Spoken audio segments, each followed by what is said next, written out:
Hello everyone, welcome back to Vedshree TET classes. मैं आरती आर्या, आपको पता है यहाँ पे आपको हिंदी की प्रिपरेशन कराती हूँ। तो अगर आप हमसे जुड़ना चाहते हैं तो आप हमारा ऐप भी डाउनलोड कर सकते हैं, जो कि है वेदाश्री लर्निंग ऐप। ठीक है, इसके अलावा अगर आप हमसे ऑफलाइन जुड़ना चाहते हैं तो आप हमारे ऑफलाइन सेंटर में आके विजिट कर सकते हैं, जो कि है कुसुमखेड़ा चौराहे पर हनुमान मंदिर के पास। तो चलिए शुरू करते हैं आज की क्लास। तो आप लोगों को पता ही है कि पिछले हमने लेक्चर में क्या पढ़ा था, शब्दों के भेद पढ़े थे। तो शब्दों के जो भेद थे उसमें हम लोग उत्पत्ति के आधार पर पढ़ रहे थे उस समय, कि उत्पत्ति के आधार पे कौन कौन से होते हैं। तो 5 प्रकार के होते हैं, एक हमारा संकर रह गया था। तो आपको पता है कि हमारे जो 5 प्रकार के शब्द होते हैं उसमें से हम लोगों ने 2 पढ़ लिए थे। एक तो हमने पढ़ा था तत्सम और दूसरा हमने पढ़ा था तद्भव। ठीक है, तो जहां पर भी संस्कृत वाले आएंगे वो तत्सम और जो हिंदी आएंगे वो तद्भव। ठीक है, उसके आधार पर अभी हमारे 3 और बच जाते हैं। क्या? सबसे पहले है देशज शब्द, विदेशी और संकर। अब इन शब्दों को आप लोगों ने बहुत अच्छे से समझना है। सबसे पहले यहाँ देखो, मैंने लिखा है दूसरा नंबर का देशज शब्द। देशज का मतलब ही क्या होता है, जो देसी भाषा होती है या देसी शब्द होते हैं ना। देश यानी कि देश प्लस जौ, यानी कि देश में जन्मा। कोई ऐसा शब्द होगा जो कहाँ जन्मा होगा, अपने ही देश में जन्मा है, यानी कि उसका संस्कृत से कोई लेना देना नहीं है।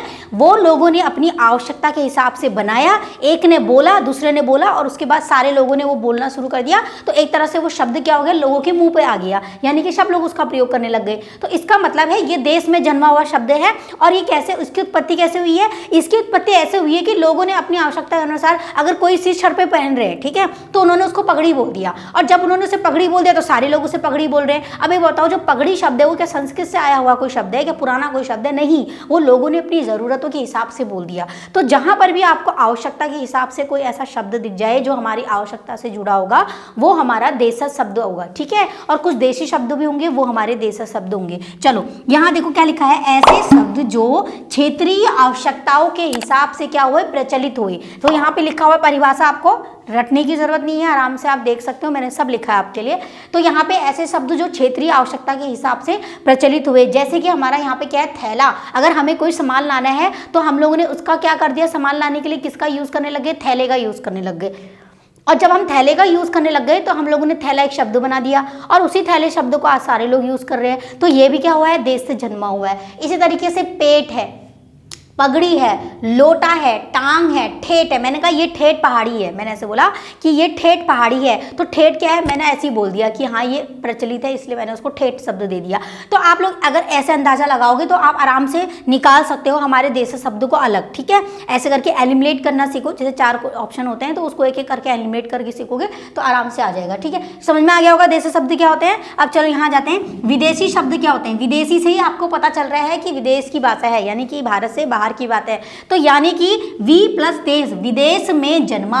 कौन? विदेश में जन्मा शब्द। यानी कि कुछ लोग ऐसे थे जो विदेश गए, कुछ लोग ऐसे शब्द थे जो विदेश से यहाँ आके रहने लगे, वो अपने अपने शब्द यूज करने लगे और उनको देखा देखी सब लोग उनको उन शब्दों को भी क्या करने लगे, उसमें प्रयोग करने लगे, और ऐसे ऐसे करके वो शब्द क्या हुआ, विदेशी शब्द बना, प्रचलित हो गया। ठीक है, यहाँ पे लिखा है विदेश से प्रचलित होकर आए शब्द, यानी कि वो शब्द कहाँ से हैं, विदेश से आए हुए हैं। उनकी उत्पत्ति कहाँ से हुई है, विदेश से हुई है। उनके शब्द की उत्पत्ति कहाँ से हुई थी, देश से हुई थी, हमारे ही देश से हुई थी, और ये विदेश से जन्मा हुआ है, यानी कि देश से उत्पत्ति हुई है इसकी। तो जब विदेश से इसकी उत्पत्ति हुई है तो कहने का तात्पर्य कैसे हो जाएगा कि जैसे आपको पता है एक शब्द है ऑफिसर, है ना। तो जो ऑफिसर शब्द है ये हमारे विदेश में बोला जाता है, लेकिन हमारे यहाँ क्या बोला जाता है, अफसर बोलते हैं। क्या बोलते हैं, अरे वो अफसर आ गया, ऑफिसर आ गया। तो ये जो ऑफिसर शब्द है, जो अंग्रेजी भाषा का शब्द आ रहा है ये अलग से, तो ये हमारा क्या हो जाएगा, ऑफिसर, और यहाँ हम बोलेंगे अफसर। तो आपको समझ में आ गया होगा, ये विदेशी शब्द है। उसके बाद है जैसे अस्पताल, आपको पता है हम लोग अस्पताल को अस्पताल ही बोलते हैं ना। अभी बहुत सारे लोग हिंदी में यूज करेंगे,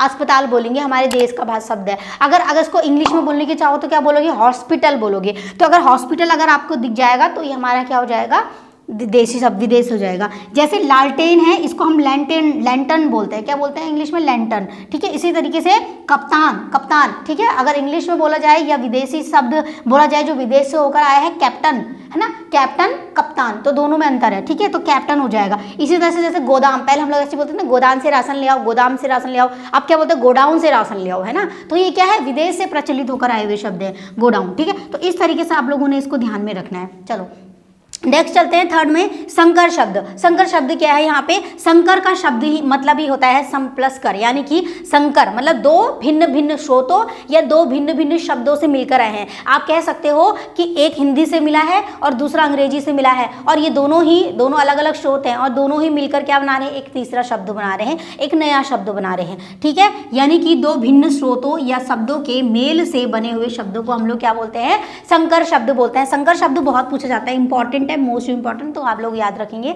अब यहाँ जैसे कैसे हैं, मैंने बोला छाया शब्द, और ये छाया शब्द आपको पता है किसका शब्द है? संस्कृत का शब्द है। अगर मैं बोलूँ दार, दार शब्द क्या है? दार हिंदी का शब्द है। तो ये दोनों ही मिलकर एक शब्द बना रहे हैं क्या? छायादार, है ना। तो यहाँ पे देखो छायादार निकल गया, है ना, ये मैंने लिखा हुआ है यहाँ पे। तो आप देखोगे छायादार, तो आपको पता है छाया प्लस दार से बना हुआ है शब्द। ठीक है, दो शब्दों से मिलकर। जैसे मैं बोलूँ पानदान, तो आपको पता है पान प्लस दान, तो दो शब्दों से मिलकर बना हुआ है। ठीक है, जैसे मैंने बोला है यहाँ पे पानदान, तो आपको पता ही है कि यहाँ पर पान दान दो शब्दों से मिलकर बोला है। तो ये जो पान शब्द है हमारा, ये जो हमारा पान शब्द है, ये क्या है? हमारा हिंदी शब्द है। और ये जो दान शब्द है हमारा क्या है? फारसी शब्द है।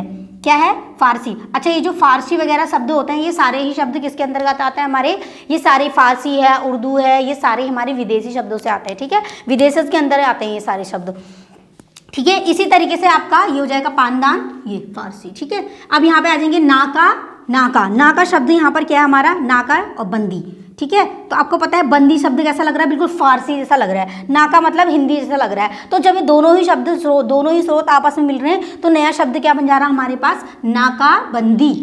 ठीक है, इसी तरीके से रेल प्लस गाड़ी, तो आपको पता है रेल शब्द हम लोग क्या बोलते हैं? ट्रेन आ गई बोलते हैं। तो ट्रेन मतलब क्या है? ट्रेन मतलब क्या है? हिंदी हम यूज़ कर रहे हैं, लेकिन वहाँ जाएंगे तो रेल बोलते हैं। पहले क्या बोलते थे? विदेशी अंग्रेजी लोग क्या बोलते थे? रेल बोलते थे। ठीक है, और हम लोग क्या बोलते हैं उसको? गाड़ी आ गई, गाड़ी आ गई, ऐसे तो बोलते हैं, है ना। हिंदी में हम बोलते हैं गाड़ी आ गई। कोई भी गाड़ी आ जाए हमारे लिए वो गाड़ी है ना। ट्रेन आ जाए, कुछ भी आ जाए, बस आ जाए, हम बोलते हैं गाड़ी आ गई, गाड़ी आ गई। ठीक है, तो इसी तरीके से आप देख सकते हो रेल प्लस गाड़ी, तो रेल गाड़ी दो शब्दों से मिलकर बना हुआ है, इतना पता है। और कौन कौन से आएंगे? रेल अंग्रेजी हो जाएगा, गाड़ी हमारा हिंदी हो जाएगा। अब आप ये पूछोगे, क्वेश्चन ऐसे पूछेगा कि रेल कौन सा शब्द है या गाड़ी? नहीं, आपसे सिर्फ इतना पूछेगा वो आपसे यह पूछेगा कि जो ये रेलगाड़ी शब्द है, ये जो रेलगाड़ी शब्द है, ये कौन सा शब्द है? विदेशी शब्द है, देशज शब्द है, हिंदी शब्द है, या आपका संकर शब्द है? तो आपने अगर अच्छे से पढ़ा है तो आप इसको संकर शब्द लगाओगे आराम से। ठीक है, इस तरह से क्वेश्चन बनेगा। चलिए नेक्स्ट।